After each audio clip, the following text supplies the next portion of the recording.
Kita dihadapkan dengan soal seperti ini, di mana kita belum tahu yang mana reset dan mana set, dan juga kita belum tahu sama sekali nilai inputnya. Nah, yang kita lakukan pertama adalah kita mensimulasikan inputnya. Misalnya kita memasukkan di sini input A sama dengan 1 dan input B sama dengan 0. Lalu bagaimana selanjutnya kita menghitung Q, sedangkan pasangan input dari A saja belum ditemukan. Nah, untuk menghitung input Q, kita melihat tabel kebenaran gerbang NOR. Bisa kita lihat di sini, jika salah satu input bernilai 1, baik itu 01, 10, 11, dia akan menghasilkan output 0. Tidak peduli pasangannya itu 01, 10, atau pasangan 1, dia akan menghasilkan output 0. Jadi bisa kita tulis di sini bahwa key-nya hasilnya adalah 0. Hasil dari key ini akan turun ke bawah menjadi pasangan dari input B yaitu 0. 0 dan 0 di dalam gerbang logika NOR akan menghasilkan 1. 1 ini akan naik ke atas dan menjadi pasangan dari input A. Jika kita hitung kembali, 1 dan 1 hasilnya tetap 0. Jadi bisa kita masukkan ke tabel percobaan kita.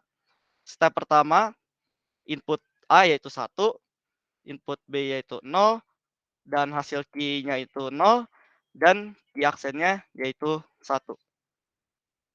Bagaimana jika kita tidak merubah inputnya sama sekali?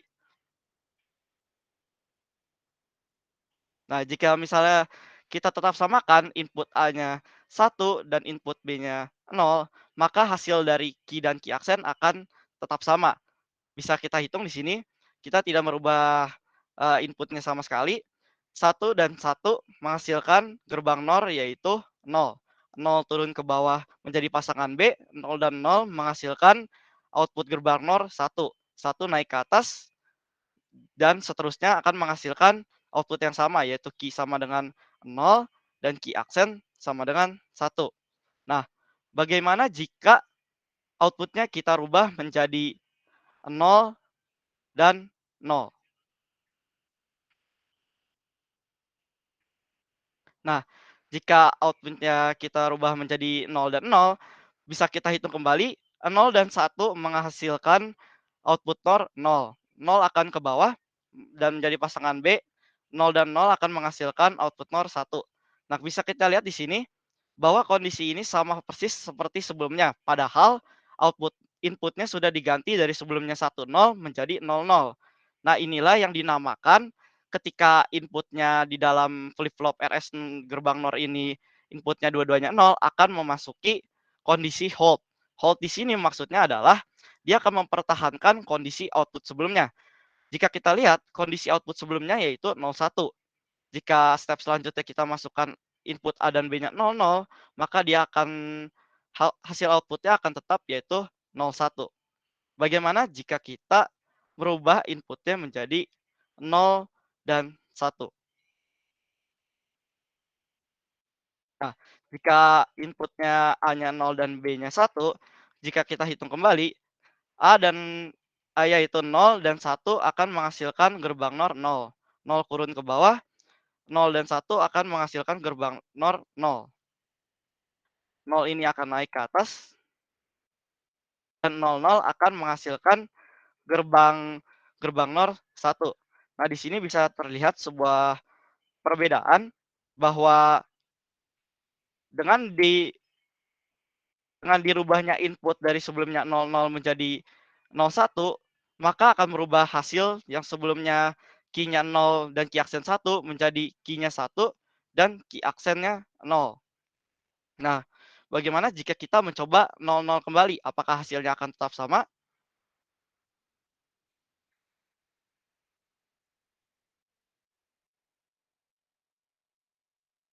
Nah, jika kita input A dan B-nya kita rubah ke 0 kembali, jika kita hitung 0 dan 0 menghasilkan gerbang NOR 1. 1 turun ke bawah menjadi pasangan B, 1 dan 0 menghasilkan gerbang NOR 0, dan 0 naik ke atas, dan jika kita hitung terus-menerus akan menghasilkan output yang sama yaitu key-nya 1 dan key aksen sama dengan 0. Jika kita masih tidak yakin, masih ingin mencoba dengan 0, hasilnya akan tetap sama lagi, bisa kita hitung 00 akan menghasilkan nomor 1, turun ke bawah menjadi pasangan dari B, 1 dan 0, hasilnya 0, naik ke atas dan seterusnya. Outputnya akan sama, yaitu 1 dan 0. Nah, dari tabel percobaan yang kita buat, ada terdapat satu kombinasi yang belum kita coba, yaitu kombinasi 1 A1 dan B sama dengan 1.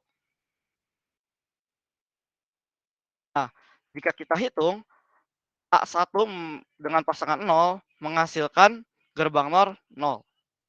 0 ini akan turun ke bawah menjadi pasangan B, dan 0 dan 1 akan menghasilkan NOR 0. Nah, bisa kita lihat di sini bahwa key dan key aksen mempunyai nilai 00. Nah, ketika di gerbang flip flop RS ini didapatkan hasil key dan key aksen yang sama, dia akan memasuki kategori forbidden. Forbidden di sini maksudnya adalah kita ketahui bahwa di setiap rangkaian elektronika atau rangkaian digital, key dan key aksen ini harus saling berkomplement. Misalnya key-nya 0, key aksennya harus 1. Key aksennya 0, key-nya harus 1, dan seterusnya. Jika kita lihat pada contoh di sini, dia key-nya 0 dan key aksen sama juga 0. Nah, ini merupakan kondisi forbidden. Nah, lalu bagaimana kita menentukan yang mana yang reset, yang mana yang set? Nah, ini terdapat rumus set sama dengan set membuat key-nya sama dengan 1. Di sini kita lihat key yang sama dengan 1 itu ketika A-nya 0 dan B-nya sama dengan 1. Nah, kita lihat di mana input 1 ini akan menghasilkan key sama dengan 1, yaitu input B. Otomatis sesuai dengan rumus key sama dengan 1, B sama dengan kita kategorikan sebagai set. Dan untuk reset sendiri, membuat key sama dengan 0. Jika kita lihat di sini, key sama dengan 0 dihasilkan ketika A-nya sama dengan 1 dan B-nya sama dengan 0.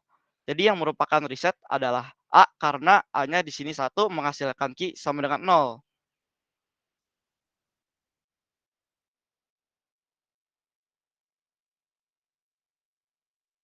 Nah, lalu kenapa tidak pada bagian 00 ini kan menghasilkan output 01 juga. Kenapa tidak termasuk kategori reset? Karena kita ketahui bahwa 00 ini merupakan kondisi hold, di mana dia eee, output-nya itu tetap dengan kondisi sebelumnya, biarpun input-nya berbeda. Sama seperti di sini kita lihat 00, input-nya 00, tapi dia memasuki kondisi hold dari output sebelumnya, yang mana output sebelumnya yaitu 1, 0. Nah, dari tabel percobaan yang kita buat sebelumnya, bisa kita cocokkan dengan tabel kebenaran dari flip-flop RS gerbang NOR. Bisa kita lihat di sini, ketika R sama dengan 0 dan S sama dengan 0, dia akan key dan key aksennya tidak berubah seperti yang kita coba di sini. Nah, ketika R-nya 0 dan S-nya sama dengan 1, dia akan menghasilkan key sama dengan 1 dan key aksen sama dengan 0. Nah, jika R sama dengan 1 dan S sama dengan 0, dia akan menghasilkan key 0 dan key aksen 1. Nah, apabila kedua inputnya bernilai 1, dia akan menghasilkan output terlarang, yaitu jika dalam tabel percobaan kita kali ini, dia menghasilkan input 00 yang merupakan kategori terlarang di dalam sebuah flip-flop RS. Baik, sekian dari saya. Selanjutnya akan ada pembuktian menggunakan aplikasi Cedar Logic yang akan dijelaskan oleh Marwah. Baik, selanjutnya saya akan menguji kebenaran contoh soal yang sudah dijelaskan oleh rekan saya.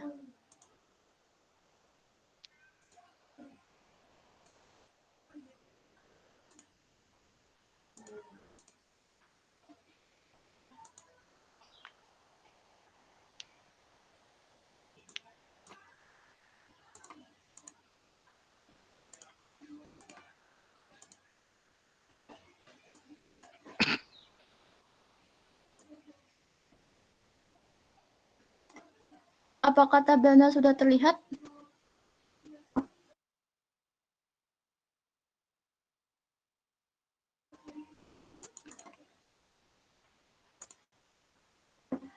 Nah, di sini kondisi awal masing-masing input A dan input B bernilai 0.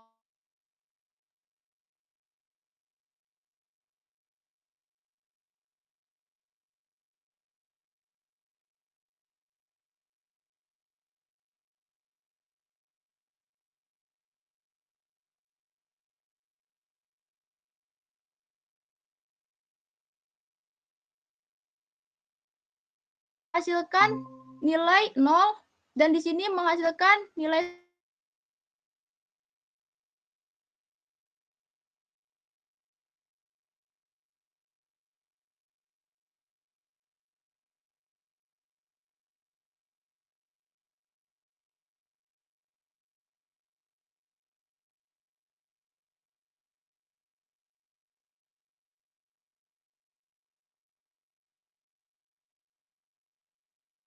dan yang bawah akan bernilai 0. Dengan demikian, bagian yang atas ini akan menjadi set. Tapi bagaimana jika kedua input A dan B kita kasih nilai 0? Maka akan terlihat seperti ini. Dia akan mempertahankan kondisi sebelumnya, yaitu yang atas bernilai 1 dan yang bawah bernilai 0. Nah, bagaimana jika kondisi masing-masing input kita kasih nilai 1? Maka kedua outputnya akan bernilai 0. Dengan demikian, tidak memenuhi syarat seperti Q dan Q aksen. Oleh karena itu, statusnya adalah forbidden atau terlarang. Seperti yang sudah dijelaskan oleh rekan saya di PPT.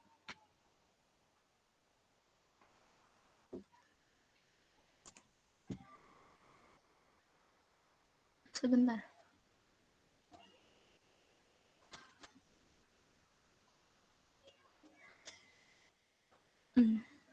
Susunan kegiatan selanjutnya adalah sesi tanya jawab. Kepada teman-teman yang ingin bertanya, dipersilahkan. Halo, Iya. saya mau tanya. Silakan, Ya, Ikan. Tadi kan di counter itu ada up counter, down counter, sama up down counter ya? Iya. Contoh dari up down counter tuh apa ya? Sebentar.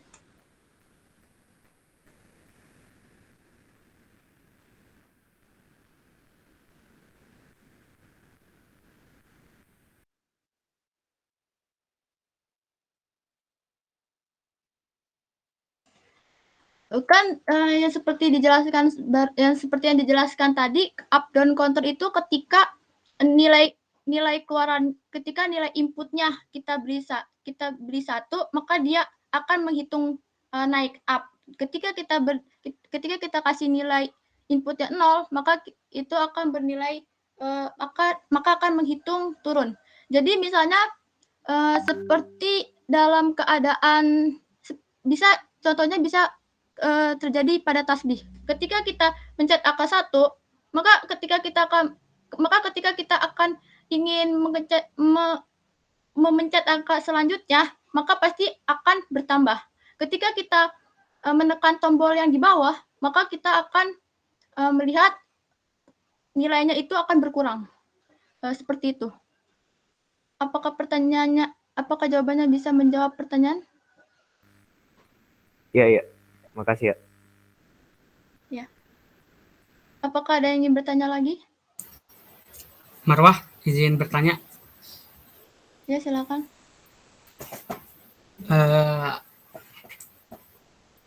Mau bertanya mengenai tadi tuh yang apa? Boleh ke slide RS NOR nggak yang tadi dijelasin sama Sandi? Nah, yang itu. Nah, itu kan tadi kan awal mulanya kan dipakainya itu kan yang A sama B-nya itu kan 1 sama 0 ya.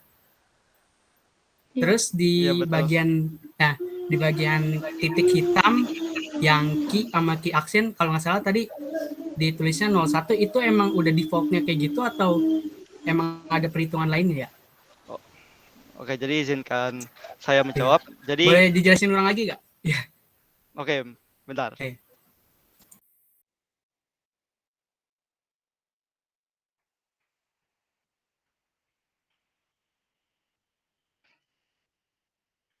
Halo saudara Fares, jadi maksudnya itu, dalam step, pertama ya? 1 dan 0, kenapa 1 dan 0 gitu? Iya, kalau pakai yang lain boleh nggak? Eee, jadi di sini tadi sudah dijelaskan bahwa kita menggunakan simulasi. Jadi kita simulasi itu kalau di dalam flip-flop RS NOR, kita bisa menggunakan 1 0 atau 0 1. Misalnya kita coba awalnya 0 1.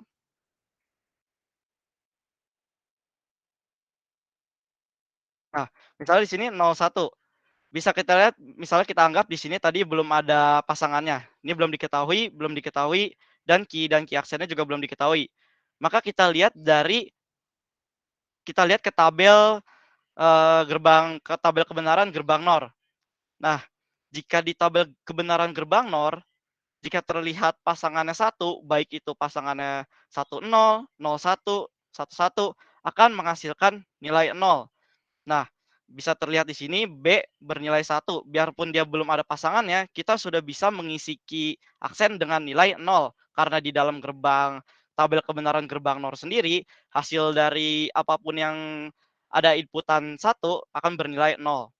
Jika kita lanjutkan, 0 hasil key aksen akan naik ke atas menjadi 00, dan 00 menjadi 1, 1 akan turun ke bawah menjadi 1 1, dan hasilnya akan sama, yaitu jika 1 1 dalam gerbang NOR sendiri akan menghasilkan input akan menghasilkan output NOR yaitu 0. Jadi, penggunaan apakah boleh menggunakan 0 1 pada step pertama itu boleh, baik 1 0 maupun 0 1. Kenapa tidak bagaimana dengan 00 atau 1 1? Nah, 00 ini kan memasuki kondisi hold. Jika memakai 00 di awal, maka tidak ada yang bisa di-hold. Jadi, makanya kita memilih 10 ataupun 01. Bagaimana dengan 11? Nah, jika sudah diketahui sebelumnya bahwa jika inputnya sama-sama 1 di dalam flip-flop RS NOR ini akan menghasilkan key dan key aksennya itu sama-sama 0, yang merupakan, eee, kategori forbidden atau terlarang di sebuah flip-flop RS. Baik, apakah Fares sudah menjawab pertanyaannya? Berarti kalau itu lihat ke tabel kebenarannya lagi gitu. Tabel kebenaran kan digunakan hanya untuk mengecek. Misalnya kita lihat ke sini, misalnya kita sudah mengerjakan tabel percobaan, ini tabel percobaan yang kita isi sebelumnya, kita lihat kebenarannya di tabel kebenaran. Jadi Oh, tabel kebenaran itu hanya untuk memastikan apakah yang kita isi atau yang kita uji coba itu sudah benar atau belum. berarti kalau misalkan tadi 10 atau 01, key aksennya itu udah pasti default 0 ya? Kalau untuk misalnya ini 1, Eh, misalnya ini tidak diketahui. iya. Kalau yang Nah, A sama B-nya tuh 01, itu ya no, default key aksennya itu 0 gitu. kita lihat dulu berada di mana posisi input satunya. Misalnya di sini Oh, input posisi. satunya di B, maka yang akan bernilai 0 itu key aksen. Jika Hmm. input satunya berada di nilai di A, maka yang akan menghasilkan nilai 0 itu berada di key. Oh, oke oke. Makasih Sandi udah paham paham. Ya baik.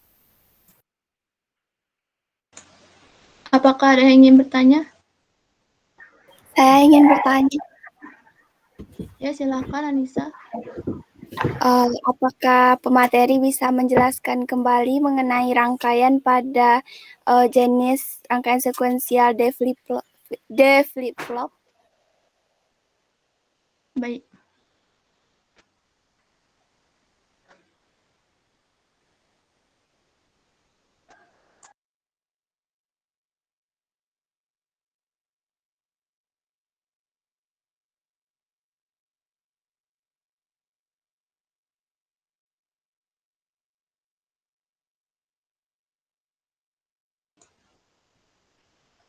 Baik, saya akan mencoba menjelaskan rangkaian D flip-flop.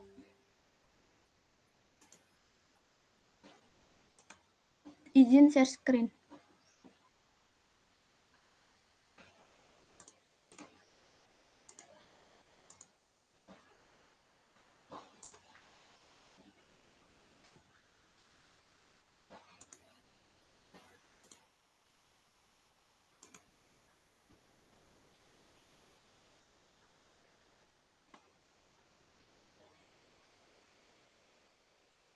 seperti yang ada pada PPT,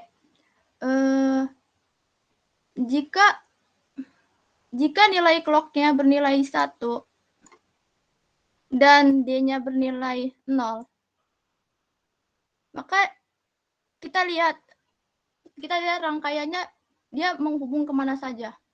Ini kita taruh di sini 0. Kemudian D melewati gerbang NOT, maka nilainya akan berbalik dari 0 jadi 1. Kemudian di sini ada rangkaian clock. Rangkaian clock terhubung dari gerbang NAND yang bawah dan gerbang NAND yang atas. Jadi kita kali 0 dikali 1, maka hasilnya 1. Dan 1 dikali 1 hasilnya 0. Kemudian kita kali 1 dikali 0, 1. Karena dia melewati gerbang NAND. Kemudian kita lihat garisnya terhubung kemana. Dari sini ke sini. Kita taruh nilai 1 di sini. Organisasi dan arsitektur komputer.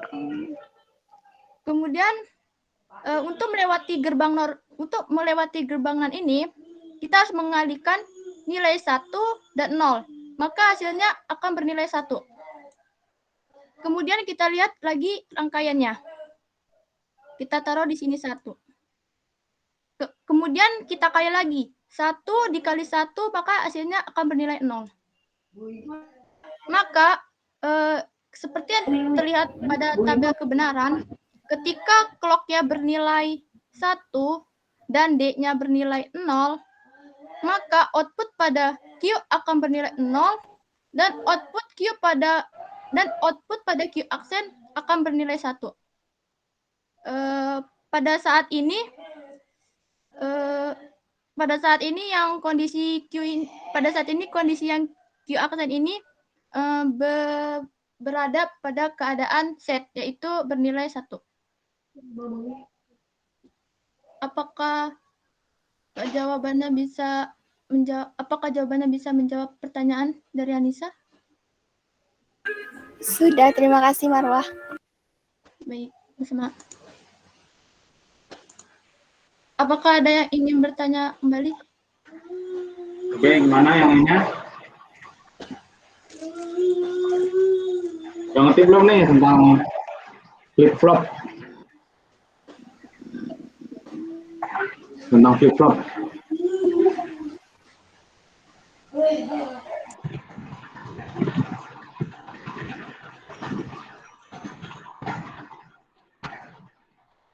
Mana?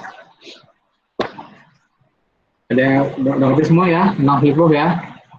Jadi sebenarnya tabel kebenaran itu hanya buat ngebantuin aja, dari semuanya itu intinya sama kok. Saya juga baru tahu itu ada websitenya itu ya, buat ngeceknya langsung.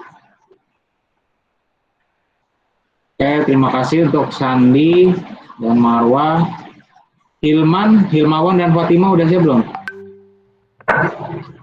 Ya, Pak. Ya, bisa langsung Pak, siap ya.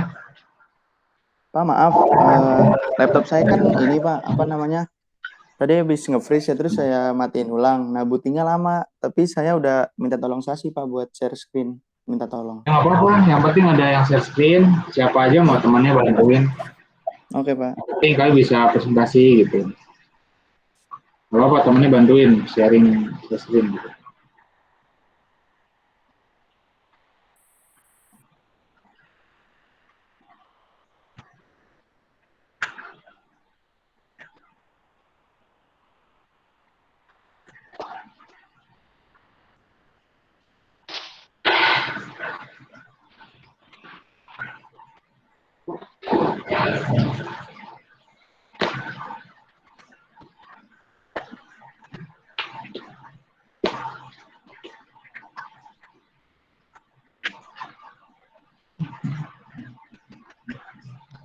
Ya, assalamualaikum. Waalaikumsalam. Kedengeran nggak Pak suara saya? Iya, kedengeran. Yang saya hormati Bapak Yusuf selaku dosen organisasi dan arsitektur komputer dan seluruh teman-temanku dari kelas TI 1A. Materi yang saya bawakan kali ini yaitu output dan output. Sebelumnya, perkenalkan nama saya Ilmawan Fauzi-Bowo sebagai moderator dan teman saya Fatima Nova Putri Diana. Langsung saja kita ke materi. Materi pertama saya sendiri akan membacakannya. Next. Input dan output. Yang pertama input, yaitu alat yang digunakan untuk menerima masukan data dan program yang akan diproses dalam komputer. Lalu output. Output yaitu sebagai peralatan yang berfungsi untuk mengeluarkan hasil pemrosesan ataupun pengolahan data yang berasal dari CPU ke dalam suatu media yang dapat dibaca oleh manusia ataupun dapat digunakan untuk penyimpanan data hasil proses. Konsep input-output. Konsep input-output definisinya, input-output adalah bagian dari struktur sebuah komputer yang berfungsi sebagai pintu gerbang bagi CPU untuk dapat berinteraksi dengan lingkungannya atau environment-nya. Environment CPU dapat berupa peralatan-peralatan lain di luar CPU seperti peripheral, yaitu ada hard disk, CD-ROM drive, sensor, mouse, keyboard, monitor, dan sebagainya. Lalu ada user atau manusia. Next. Lalu pengertian modul input-output. Modul input-output adalah suatu komponen dalam sistem komputer yang bertanggung jawab atas pengendalian sebuah perangkat luar atau bertanggung jawab dalam pertukaran data antara perangkat luar dengan memori utama ataupun dengan register-register CPU atau sebuah konektor mekanik yang berisi fungsi logik untuk komunikasi antara bus komputer dan peripheral. Next.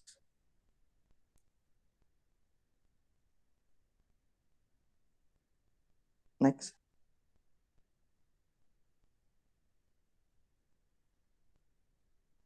Modul input-output adalah komponen dalam sistem komputer, yaitu yang pertama bertanggung jawab atas pengontrolan sebuah perangkat luar. Yang kedua bertanggung jawab atas pertukaran data antar perangkat luar tersebut dengan memori utama ataupun dengan register-register CPU. Yang ketiga antarmuka internal dengan komputer atau CPU dengan memori utama. Yang keempat antarmuka internal dengan perangkat eksternal untuk menjalankan fungsi-fungsi pengontrolan. Next.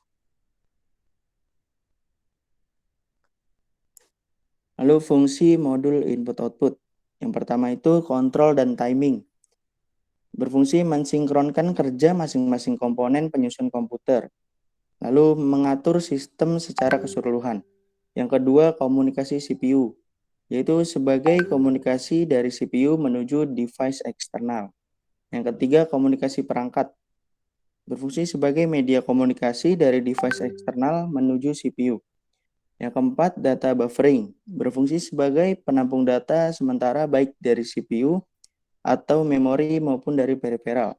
Yang kelima, yaitu deteksi error, berfungsi sebagai pendeteksi kesalahan yang ditimbulkan oleh device.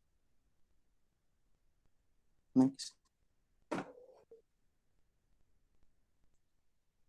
Lalu ada perangkat masukan dan keluaran, sering disebut device manager, yang menyediakan device driver yang umum sehingga operasi input-output dapat seragam, dapat membuka, membaca, menulis, dan menutup. Contohnya, user menggunakan operasi yang sama untuk membaca berkas pada perangkat keras, contohnya CD-ROM dan floppy disk. Next.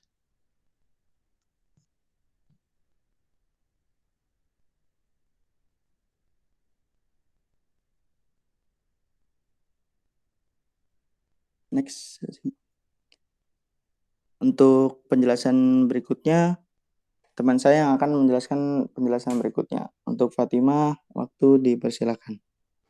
Terima kasih kepada moderator yang telah mengizinkan waktunya kepada saya untuk memaparkan materi selanjutnya, yaitu prinsip perangkat keras input-output. Manajemen perangkat input-output mempunyai beragam fungsi diantaranya. Yang pertama, mengirimkan perintah perangkat input-output agar menyediakan layanan.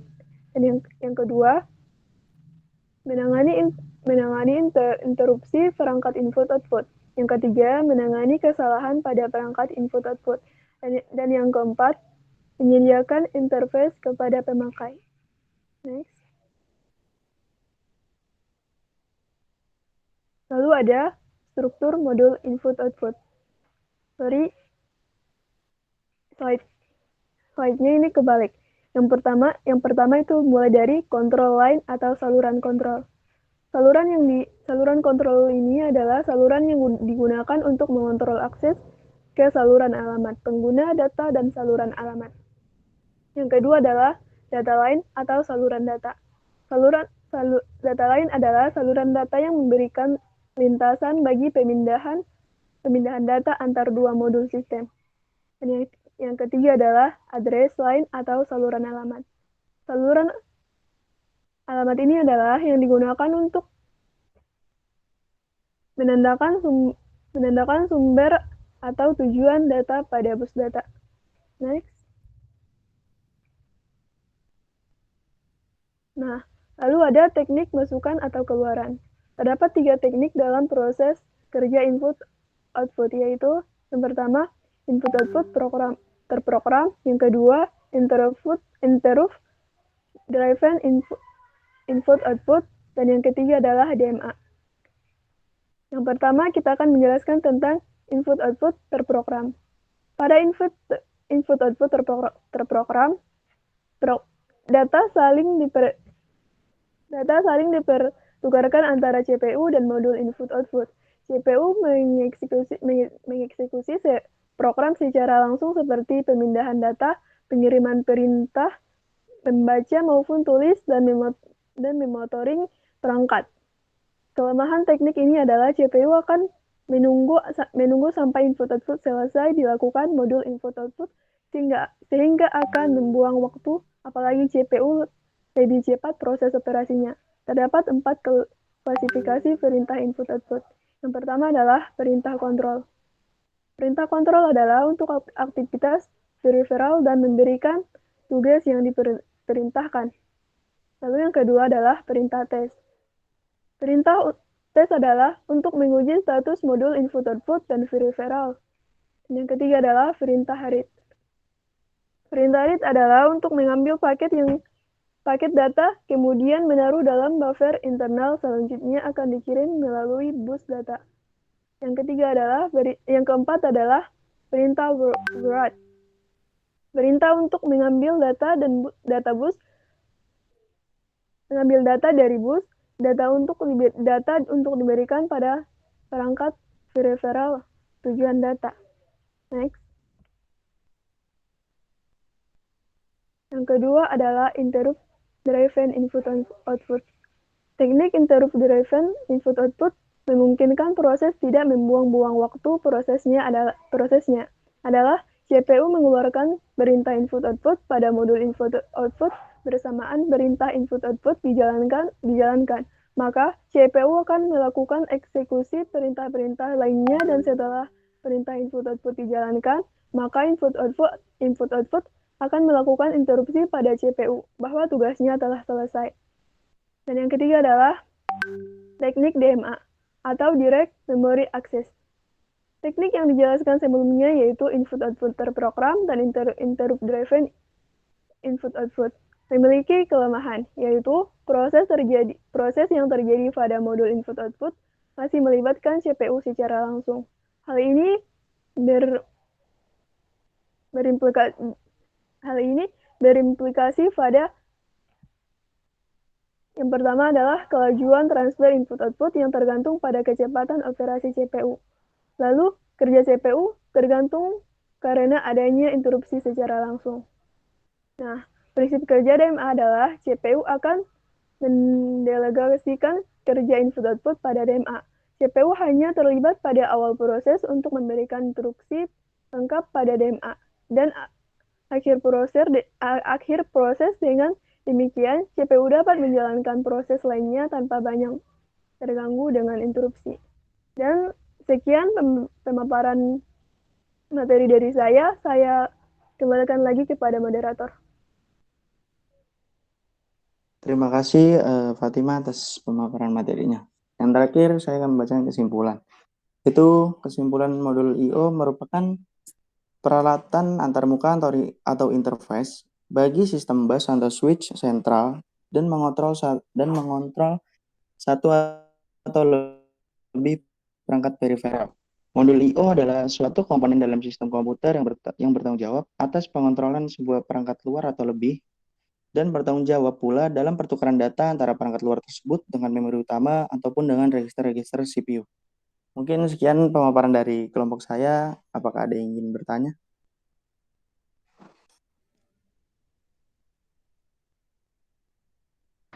Ya, siapa yang mau bertanya tentang input output?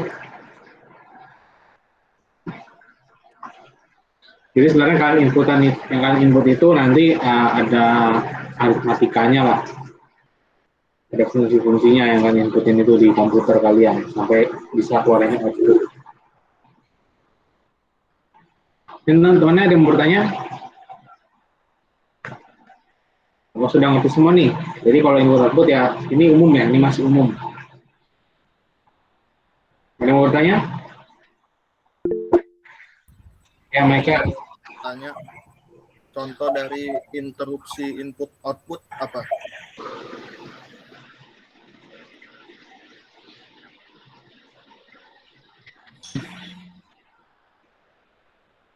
Oke, Michael. Duduk sebentar.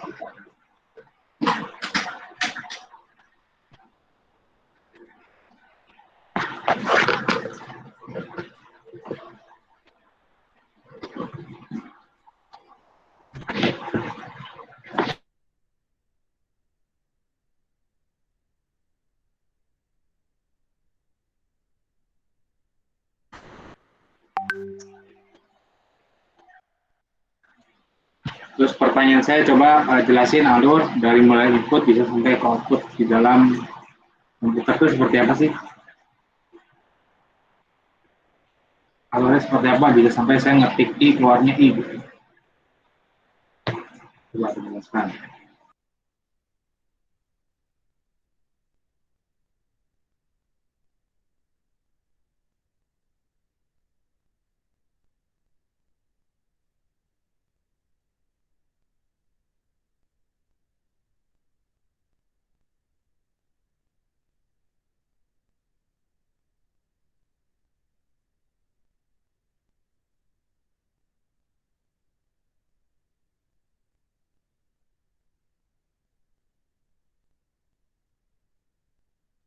Ya, Michael. Tadi saya ingin menjawab soal itu. Contoh interupsi output ya. Itu contohnya kalau misalkan interupsinya itu contoh ada yang error gitu, kayak mouse-nya atau keyboard-nya gitu. Nanti dari interrupt driven input output-nya itu kayak melakukan eksekusi perintah itu kepada apa? Melakukan interupsi kepada CPU. Kalau misalkan ada kesalahan gitu, ada error. Nah, nanti tadi ada tuh penjelasannya di interrupt driven I/O. Jadi CPU lalu mengeluarkan perintah pada modul I/O bersamaan. Gimana saya jelasinnya tuh ya? Jadi nanti dari CPU itu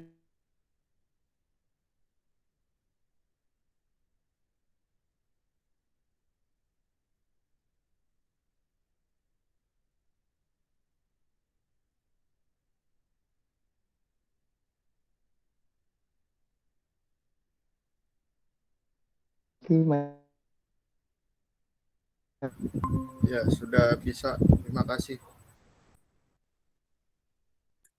ya, makasih Michael.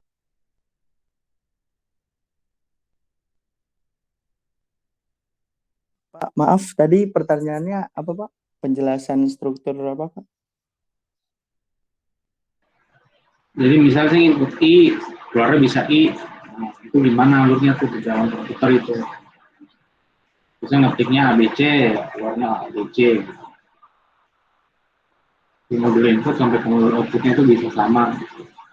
Nah, itu alurnya seperti apa?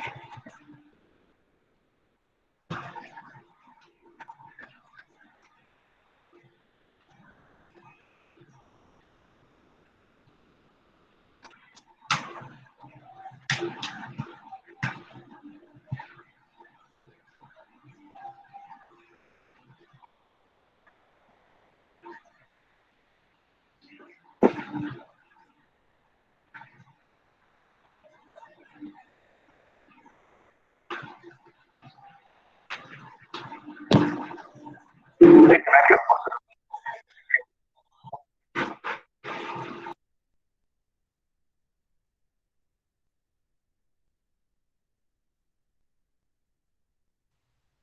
mohon maaf, pertanyaannya boleh diulang soalnya jaringan putus-putus, Pak. Halo, jelas Fatima? Oh iya, udah Pak. Tadi pertanyaannya sudah kan? Sudah paham kan pertanyaannya sudah?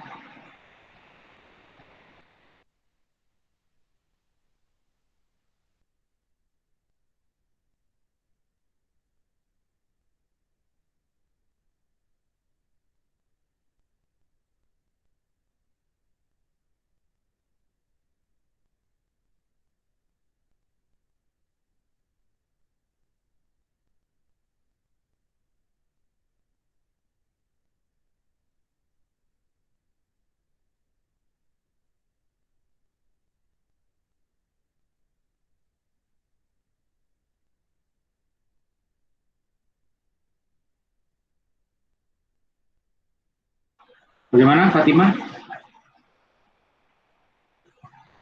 Dan Himawan?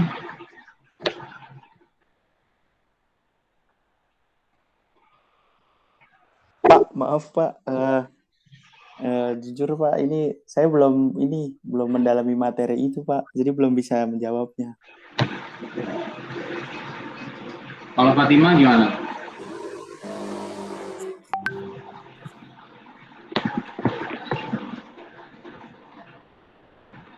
Nah, Fatima.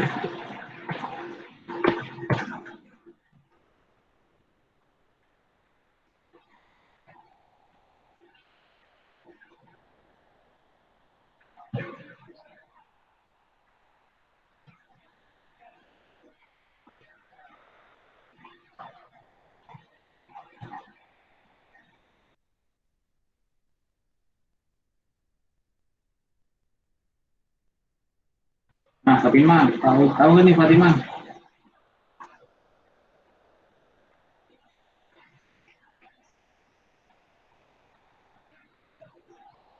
Kalau yang saya tahu, Pak, Ya. yang pertama itu pemasukan input. Tahapan pemasukan input merupakan tahapan awal dari proses pengolahan yang terjadi pada sistem komputer. Dan yang kedua, pemrosesan atau proses. Pada tahap ini, data telah dimasukkan melalui peralatan input tadi akan diproses. Yang ketiga, pengeluaran output.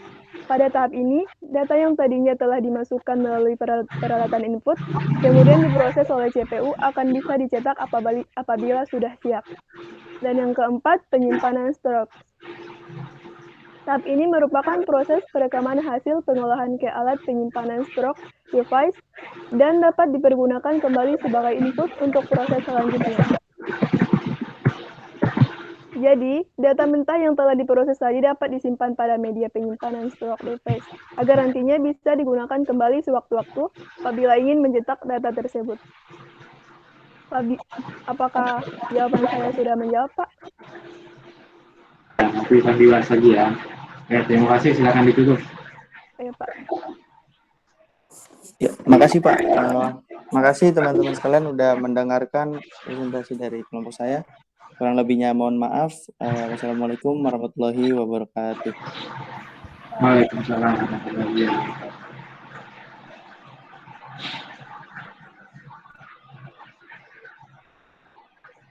Minggu depan kita UTS ya. Harus pelajari aja. Nah, sebenarnya input-output ini itu apa ya? Umum gitu ya.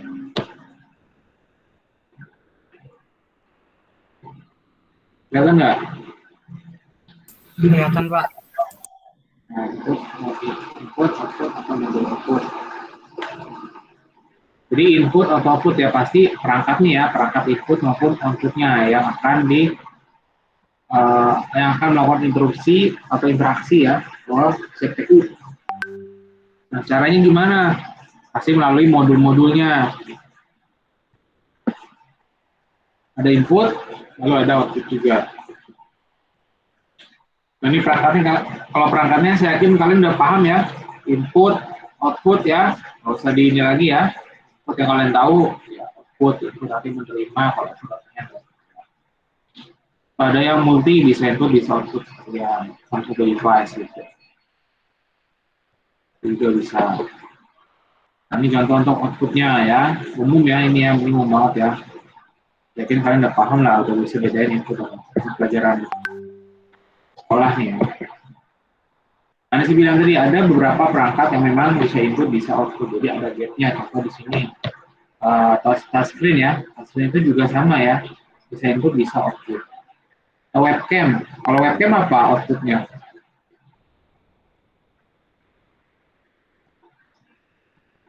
Ada yang tahu nggak webcam outputnya apa? Gambar, Pak. Ya, gambar. Tapi nanti tetap butuh bantuan perangkat output lainnya. Dan lain-lainnya banyak ya. Modul input atau output, ya, artinya sebuah komponen dalam sebuah sistem komputer. Jadi dia benar-benar bertanggung jawab terhadap pertukaran data dari mulai input sampai output serta komponen-komponen lainnya yang ada di memori utama ataupun register. Ingat ya, setiap instruksi akan dijadikan sebuah register di dalam CPU. Merupakan alat internal dengan komputer. Jadi kalau modul itu adalah internalnya ya, yang ada di dalam komputer.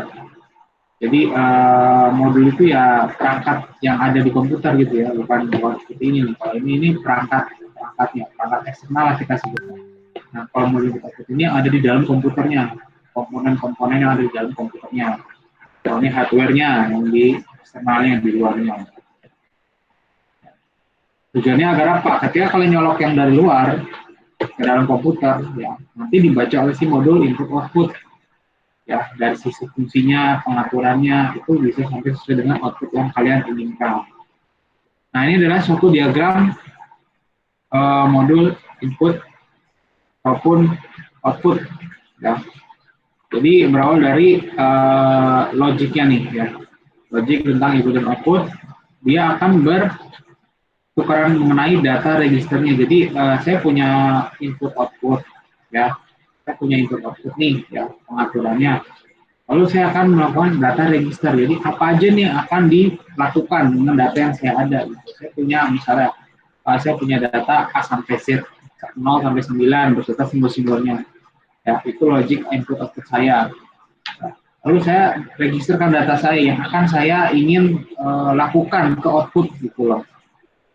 Ya, lalu akan dilakukan status atau pengaturan registernya. Jadi register ini tadi saya bilang, saya ingin input ABC gitu. Nah, di input logiknya ini itu banyak sekali library-nya lah ya. Dari A sampai Z, 0 sampai 9, simbolnya itu kalau keyboard gitu ya. Nah, itu yang saya inputkan, itu pertama akan masuk ke dalam input output logic. Nah, nanti akan dilanjutkan ke data register. Register dilanjutkan lagi ke dalam status atau pengaturan registernya. Baru dikirim lagi, oh dari A sampai Z, 0 sampai 9, beserta simbolnya.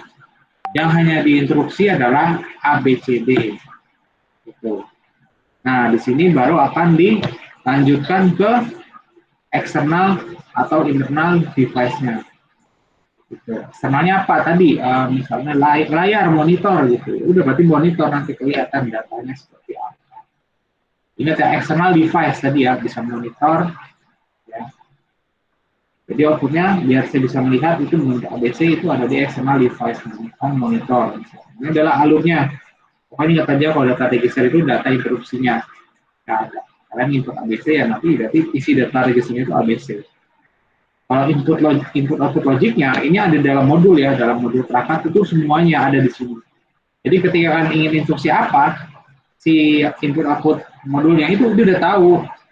Oh kalian request ini udah langsung dijalankan. Yang bahaya kalau misalnya nggak ada di modulnya, kalian melakukan interupsi ya itu beda lain, nggak bakal bisa dijalankan. Sama seperti kalian misalnya buat program gitu ya, oh ini fungsinya dia nggak jalan, ya yang besar kalian belum melakukan logiknya di situ, algoritmanya, pekodeannya itu belum sesuai. Nah dalam komputer juga sama. Fungsinya yaitu pengaturan ya, bisa ada melakukan komunikasi di CPU dengan perangkat-perangkat internal maupun perangkat eksternalnya. Lalu ada buffer data juga, dan sini juga bisa melakukan pendeteksian kesalahan. Namanya modul input output itu ketika terhubung ke dalam suatu external device gitu ya, itu bisa akan terjadi suatu kesalahan. Nah, modul ini akan memberikan informasi kesalahan. Banyak sekali caranya ya. Yang paling sering adalah bisa keluar pop-up. Nah, itu adalah cara modul untuk mengingatkan kalian, oh ada kesalahan nih. Keluar pop-up error misalnya, ada keterangannya apa. Gitu. Deteksi kesalahan.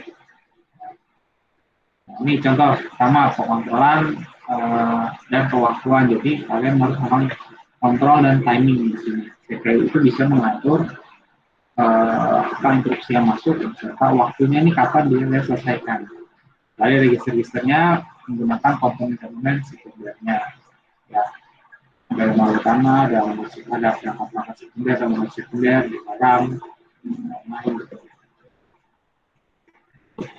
Kedua, proses fungsi dari komunikasi antara CPU dan modulnya. Nah, ini disebut yang proses fungsi komunikasi antara CPU dengan modulnya. Yang menjalankan siapa? CPU. Yang punya datanya adalah modul itu dan jadi fungsinya ya, komunikasinya itu harus bisa berkomunikasi lah atau bisa bicara antara CPU dengan modul inputnya. Karena kalau kalian punya modulnya bagus tapi nggak ada CPU sama aja nggak bakal bisa jalan. Karena pada dasarnya komputer itu proses itu dijalankan oleh si CPU. Dari porting, ada address recognition, banyak sekali ya. Nah, ini adalah skema komunikasi suatu perangkat yang peripheral ya. Contoh, kalian melakukan pengaturan dari input modul input outputnya. Nah, akan masuk ke dalam kontrol logika output tadi, input output logiknya. Ya, masuk ke sini dulu nih. Dicek dulu ada apa enggak. Kalau ada baru dimasukkan ke dalam data register tadi kan. Nah, di dalam data register itu ya isinya kan adalah perintah-perintah instruksi yang ada dalam input output logikanya. Ya, datanya itu ada berupa buffer dan transducer. Ada buffer dan ada transducer. Nah, buffer itu artinya dia akan bagian dari memori yang ada di komputernya. Dia akan buffer ke situ. Dan sifatnya itu dia FIFO ya. Kalau di sini FIFO.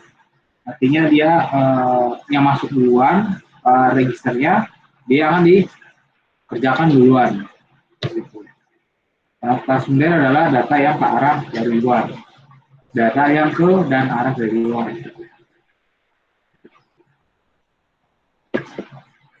Nah, ini buffer ya. Artinya perangkat yang ada dalam memori komputer. Nah, menggunakan FIFO ya, menggunakan FIFO. Jadi kalian inputnya yang bulan mana, seharusnya itu duluan yang keluar. Gitu. Ya paling simpel kan ngetik lah. Kan ngetik A, B, C, D, F, G. Ya, pasti keluarnya A duluan, B duluan gitu. Gak mungkin loncat dulu ke D, ke G, balik lagi ke B gitu. Itu nggak kayak gitu, karena pada dasarnya konsep itu menggunakan FIFO sebenarnya. Lalu buffering ini untuk mendapatkan penyesuaian data sehubungan dengan perbedaan laju transfer dari perangkat dengan kecepatan yang ada di dalam CPU-nya. Deteksi kesalahan ya. Misalnya kayak kalian nih, printernya habis gitu. Keluar kan biasanya kan di programnya dikasih tahu tintanya habis. Atau printernya belum nyala gitu kan kelihatan nanti. Dia kan ngasih tahu oh ini ada kesalahan di output ataupun di inputnya, input ataupun di outputnya. Dia kan ngasih tahu bahwa di situ ada beberapa klarifikasi perintah input maupun outputnya. Ya. Ada kontrol, untuk pengaturan, ya, pengaturan perangkatnya, apa aja yang masuk, apa saja yang diperintahkan, lalu ada tes. Nah, tes ini dia akan melakukan pengujian ya, ke dalam CPU-nya berdasarkan status input output dari modulnya. Jadi apa yang ada di dalam modul input output ya, itu bisa nggak sih kira-kira dijalankan oleh CPU? Itu akan dilakukan sebuah testing. Ya. Lalu read. Seperti ini lebih kepada sinkronisasi data. ya dari modul input dan outputnya. Ini gimana nih proses transfer datanya nih antar bus, antar modul dari modul internal sampai ke modul yang ada di eksternal atau input output eksternalnya. Ini juga ada read namanya. Lalu habis ada read ya pasti ada write-nya juga. Karena inputan itu ya itu bisa di read atau di write juga. Kalau output ya hanya read aja ya. Ingat ya kalau output itu hanya read aja. Tapi kalau kalian input itu bisa read, bisa write. Ya. Intinya sama ya. Intinya sama. Oke, sampai sini ada yang mau ditanya? Halo, sampai sini ada yang mau ditanya? Apa sudah ngerti semua nih? Boleh saya absen ya.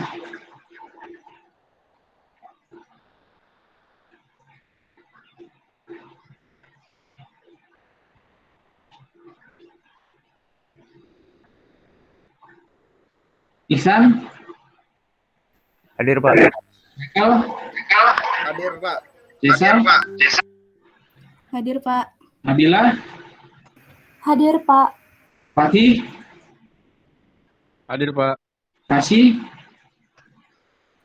Hadir, Pak. Sandi?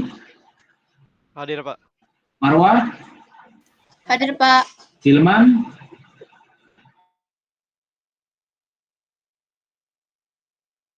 Larasati? Hadir, Pak. Setiawan?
Pasti akan ada komunikasi perangkat eksternal ya, input output itu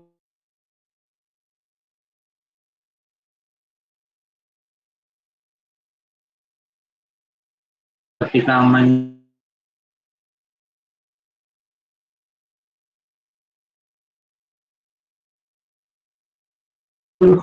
input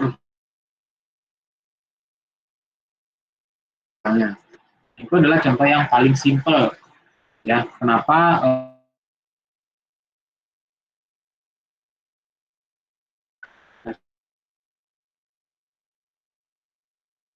interupsi yang kalian lakukan di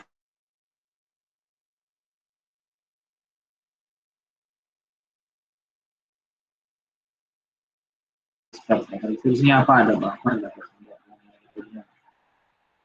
Nanti hari ini akan saya berikan forum ya, nanti forumnya menyusul, kalian buka aja nih setiap jam 10 akan saya posting forumnya. Ini terakhir, apa sih yang mau nanya nggak sampai sini? Apa sudah cukup ngerti semua? Sudah? Oke, kalau sudah saya rasa cukup ya sampai sini. Selamat pagi semuanya. Assalamualaikum warahmatullahi wabarakatuh. Waalaikumsalam. Waalaikumsalam warahmatullahi wabarakatuh. Terima kasih, Pak.